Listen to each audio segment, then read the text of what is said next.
Namaskar students of BSc Agriculture 6th semester. Today's session topic of your course Food and Nutrition is malnourishment or malnutrition. So according to WHO, malnutrition defined as malnutrition as the cellular imbalance between the supply of nutrition and expenditure of nutrition. मतलब कि malnutrition क्या होता है आपका जब आपके क्या हो रहा है कि आपकी बॉडी में आपका न्यूट्रिएंट कंपोनेंट जो है, ठीक है, आप सप्लाई उनकी जो हो रही है और जो उनका एक्सपेंडिचर हो रहा है वो क्या हो रहा है, इम्प्रॉपर हो रहा है, इम्बैलेंस हो रहा है, तब आपकी माल नरिशमेंट की कंडीशन आती है। ठीक है, मतलब आप जितना ले रहे हैं और जो आप जितना एक्सपेंड कर रहे हैं, ठीक है, इन दोनों के बीच का इम्बैलेंस आपका क्या होता है, माल नरिशमेंट डिफाइन करता है। And this definition is given by WHO. Now there is one statement and it is given by the UNICEF. ठीक है, यूनिसेफ ने क्या स्टेटमेंट दिया था कि जो peoples are malnourished if their diet doesn't provide adequate calories or protein for growth and maintenance, or they are unable to fully utilize the food they eat due to the illness. It comes under the undernutrition. UNICEF ने क्या करा था, दो categorisation दिए थे, under nutrition और over nutrition के। Under nutrition क्या होता है, अंडर न्यूट्रिशन में वो माल नरिशमेंट आता है आपका जिसमें आपकी कैलोरीज जो है जो हम ले रहे हैं वो हमारी इम्प्रॉपर है। ठीक है, मतलब कि आपकी जो आप जितना ले रहे हैं वो आप कम ले रहे हैं और जो आप एक्सपेंड कर रहे हैं वो ज्यादा एक्सपेंड कर रहे हैं, और कहीं ना कहीं आपके जो प्रोटीन और ग्रोथ एंड मेंटेनेंस बॉडी का क्या हो रहा है, इफेक्ट हो रहा है। अभी हमने लास्ट सेशन में पढ़ा था कि न्यूट्रिशन क्या करता है, सब बैलेंस करके चलता है आपका, आपकी बॉडी हेल्दी रखता है और जो ग्रोथ एंड मेंटेनेंस है उसको भी प्रमोट करता है।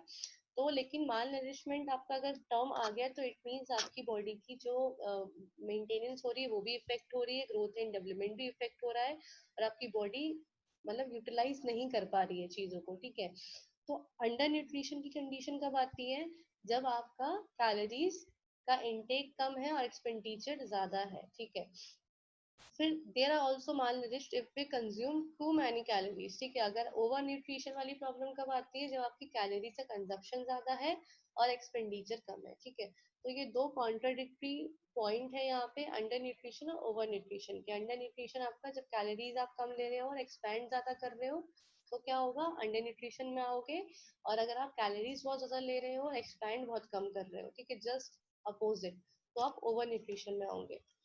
Now the types of mall nutrition, ये भी हम अभी डिस्कस करा था हमने कि माल न्यूट्रिशन जो होता है, एक आपका अंडर न्यूट्रिशन होता है, एक ओवर न्यूट्रिशन होता है। अंडर न्यूट्रिशन आपका क्या होता है, जहाँ पर आपके न्यूट्रिएंट्स क्या होते हैं, अंडर सप्लाइड होते हैं। ठीक है, और ओवर न्यूट्रिशन क्या होता है आपके, जहाँ पर आपके न्यूट्रिएंट्स क्या हो रहे हैं, ओवर सप्लाइड हो रहे हैं, और ये दोनों मिलके क्या कर रहे हैं, बोथ कॉज न्यूट्रिशनल डिसऑर्डर, और इससे क्या हो रहा है, न्यूट्रिशनल डिसऑर्डर देखे जा रहे हैं। Now the causes of malnutrition, they are two causes of malnutrition. First is your primary cause, second is your secondary cause. ठीक है, प्राइमरी कॉज क्या है, मतलब कि जो मेन कॉज है। ठीक है, तो माल न्यूट्रिशन का मेन कॉज क्या होता है, या तो आपकी लो इनकम है। ठीक है, आप जैसे आपने देखा होगा जो लोग बहुत गरीब होते हैं या उनकी इनकम सोर्स ज्यादा नहीं होते हैं, तो वो लोग ज्यादा अच्छा न्यूट्रिशन नहीं ले पाते, जिसकी वजह से उनको डिफिशियंसी डिसऑर्डर होते हैं, माल नरिशमेंट होता है। ठीक है, second is your scarcity of food supply, मतलब किसी रीजन में क्या है कि फूड का सप्लाई ही बहुत कम है। ठीक है, तो जहाँ सप्लाई कम होगी वहाँ हर कैटेगरी के लोग परचेज नहीं कर पाएंगे। ठीक है, तो वहां पर भी माल नरिशमेंट की कंडीशन देखी जाएगी। Third is the improper food habit. Food habit मतलब कि एक आपकी इम्प्रॉपर फूड हैबिट क्या होती है, जब आप ना टाइम पे नाश्ता नहीं कर रहे हो, लंच नहीं कर रहे हो, डिनर नहीं कर रहे हो, या स्किप कर रहे हो, या पे एक टाइम पे एक बार ही खा रहे हो। ठीक है, तो ये भी आपका क्या है, माल नरिशमेंट में कॉज करता है। And fourth one is the over population. Over population कैसे, क्योंकि अगर आपकी एक फैमिली में बहुत सारे मेंबर हैं, ठीक है, तो आप सबको ध्यान में रख के नहीं रख सकते हैं। ठीक है, ओवर पॉपुलेशन आप कंट्री में देखा जाए, अगर कंट्री की ओवर पॉपुलेशन है तो वहां पर भी आपकी रिसोर्सेज क्या होंगी, कम हो जाएंगी। ठीक है, तो सबको बराबर चीज नहीं मिल पाएगी। सेकंड सेकंड आपका क्या आता है, सेकेंडरी कॉजेज। सेकेंडरी कॉजेज मतलब कि ऐसे पहले से ही उसको कुछ तकलीफ है जिसकी वजह से माल नरिशमेंट हो रहा है। तो इसका फर्स्ट क्या आ रहा है आपका, ओबेसिटी। ठीक है, ओबेसिटी क्या होता है, मोटापा होता है, मोटापा भी आपका माल नरिशमेंट में, हमने बात करी थी ओवर न्यूट्रिशन की, तो ओवर न्यूट्रिशन आपका वो भी माल नरिशमेंट में ही आता है। सेकेंड आपका आता है इसमें डायबिटीज, ठीक है, आपकी शुगर प्रॉब्लम अगर है तो भी आप माल नरिश्ड हो सकते हो। मेटाबॉलिक डिसऑर्डर्स हैं कोई अगर आपकी बॉडी में, तो भी माल नरिशमेंट की कंडीशन देखी जाती है। डायरिया या फिर इंटेस्टाइनल माल अब्जॉर्प्शन है, अगर आपकी बॉडी में एब्जॉर्ब नहीं हो पा रहे न्यूट्रिएंट, कुछ कमी है आपकी बॉडी में, ठीक है, मतलब आपके सिस्टम सही से वर्क नहीं कर रहा है, आपका डाइजेस्टिव सिस्टम, आप खाना तो ले रहे हैं बट वो एब्जॉर्ब नहीं हो पा रहा है, माल एब्जॉर्प्शन हो रहा है, तो वहां पर भी आपका क्या होगा, माल नरिशमेंट की कंडीशन होगी। And the last cause is your infection, अगर इन्फेक्शन हो गया है, फूड पॉइजनिंग हो गई है, तो वहां पर भी आपके कहीं ना कहीं न्यूट्रिएंट लॉसेस होते हैं और माल नरिशमेंट देखा जाता है। Not a symptom of mall nourishment. पहला सिम्टम क्या है इसका, अ लैक ऑफ एपिटाइट और इंटरेस्ट इन फूड और ड्रिंक, ठीक है, मतलब एक तो आपका भूख नहीं लगती है, एपिटाइट आपका कम हो जाता है, ठीक है। सेकंड, टायर्डनेस रहती है, इरिटेबिलिटी रहती है। Third is your inability to concentrate, ठीक है, मतलब बंदा आपका जो भी पर्सन होता है वो कंसंट्रेट नहीं कर पाता एक जगह पे।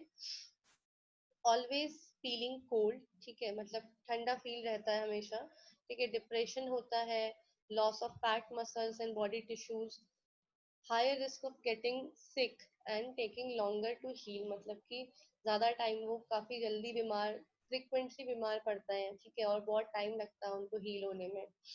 Longer healing time for wounds, अगर कहीं चोट लग गई है, कहीं एक्सीडेंट हो गया है, तो वहां पर क्या हो रहा है, आपकी जो वुंड्स है वो बहुत लंबा समय ले रही है हील होने में। Then the higher risk of complication after surgery, अगर सर्जरी हो रखी है और माल नरिशमेंट भी है, तो बहुत सारे कॉम्प्लिकेशन आगे देखे जाते हैं। ये सब तो आपका अडल्ट में था। अब चिल्ड्रंस में अगर माल नरिशमेंट होता है तो क्या क्या प्रॉब्लम आती है, उनकी एक तो ग्रोथ कम हो जाती है, ग्रोथ रुक जाती है, बॉडी वेट लो रहता है, ठीक है, टायर्डनेस रहती है, लैक ऑफ एनर्जी रहती है, एंग्जाइटी, इरिटेबिलिटी रहते हैं, चिड़चिड़े रहते हैं वो लोग, ठीक है। Slow behaviour and intellectual development, मतलब कि जो आपस में आपका सोशल बिहेवियर उनका अच्छा नहीं रहता है, और उनका जो इंटेलेक्चुअल मतलब कि मतलब चीजों को समझना, जल्दी सीखना, तो वो भी डेवलपमेंट उनका अच्छे से नहीं हो पाता है, तो लर्निंग डिफिकल्टीज देखी जाती है उनके अंदर आगे जाके। So this is all with the introduction part of malnourishment. In case of any doubt, you may ask in a comment section. Thank you.